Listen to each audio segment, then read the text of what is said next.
তো গাইস আমরা এখন এই ব্রিজটা পার হয়ে রাস্তার ওই পাশে যাব। দেখেন ব্রিজটার কি অবস্থা। আল্লাহু আকবার, সুবহানাল্লাহ।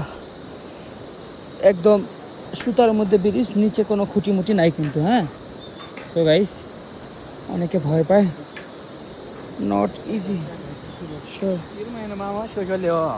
এই যে মানুষজন এই ব্রিজ দিয়ে হাঁটতেছে। ওই যে নিচে আছে ঝর্ণা বা নদী বলতে পারেন, ওই যে নদী। সাগর আতা হো, এ তো হামরা হি আতা হে তো গাড়ি। বাপরে বাপ। সো ভাই, আপনারা সবাই কফি খাই, এনার্জি করেন। এই ব্রিজটা হচ্ছে নেপালের পোখারা শহর থেকে প্রথমে গাড়িতে 3 কিলো আসতে হয়, এরপরে এই ব্রিজটা পার হয়ে ওখানে যেতে হয়। ওখানে গেলেই গাড়ি পাবো। ওই যে গাড়ি, ওইখানে গাড়ি, এখানে গাড়ি।